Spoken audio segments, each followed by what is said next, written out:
Hi, welcome to Beyond the Glow. My name is Charity and I'm your host. I created this space to be a community for busy moms to enjoy, have a laugh, commiserate, and catch a few tips along the way. Let's get into it.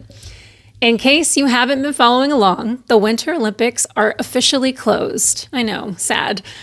This 2026 Winter Olympic Games have been incredible to watch, especially the gravity-defying sports.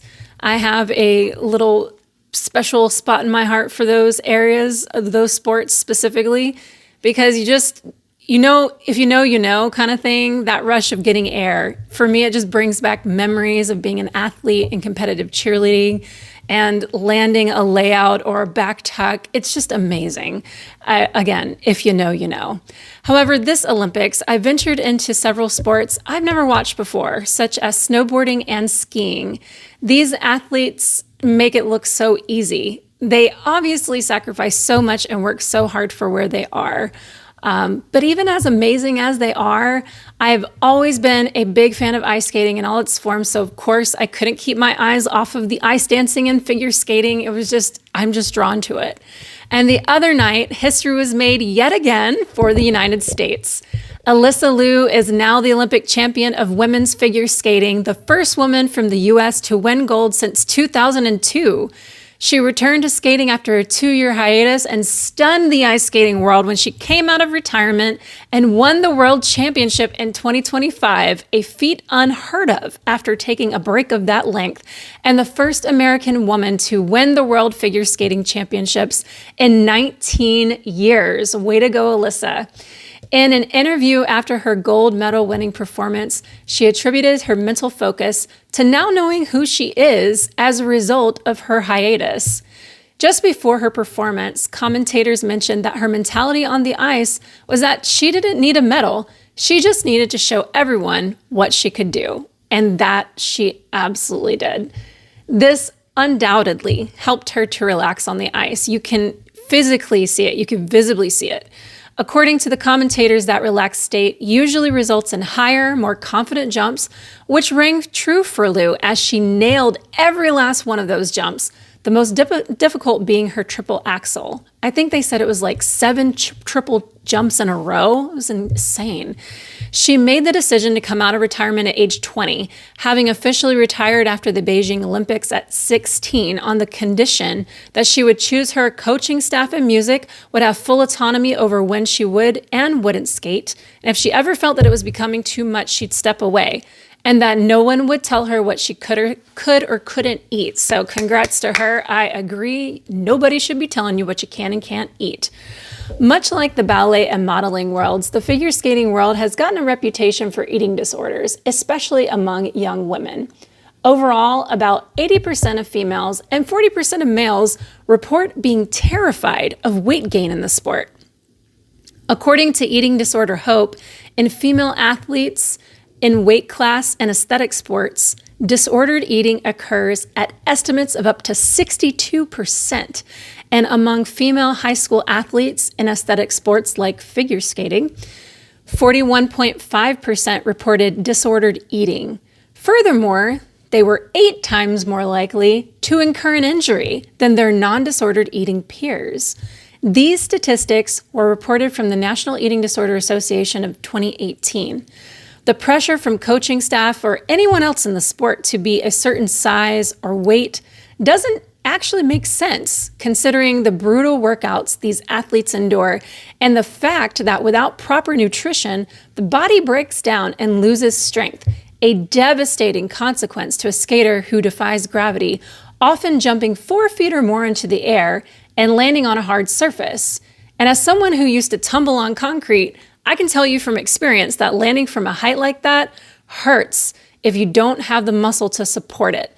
And let's be real, you're not building muscle strength if you're restricting your diet to be lean.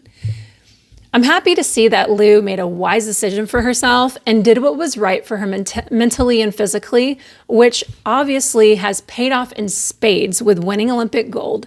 She is certainly a testament to what can be achieved when you listen to your body and do what it takes to care for your mental health. Watching Alyssa's performance was enchanting. She was so fun to watch. I was just mesmerized by the peace and enjoyment she had on her face, as opposed to the clear focus and determination displayed on the other skaters' faces. She was entirely in her element. Her performance was the embodiment of skating like no one is watching. It was gorgeous and flawless. She walked out there in Olympic gold and skated as if she had already won. And to top it off, she dressed the part. The fact that her skate dress was gold during this monumental performance was like witnessing self-fulfilling prophecy. It was truly spectacular to watch. If you missed it, go back and watch it. Watch the rewatch. Oh my gosh, one of the best performances I've seen in my life. And I've been watching ice skating since I was a little girl. It's amazing. From the Olympics to Netflix, our home has been buzzing with excitement over the last many weeks with from the newest Bridgerton release to the controversial docuseries about America's Next Top Model, which I'll be covering next week.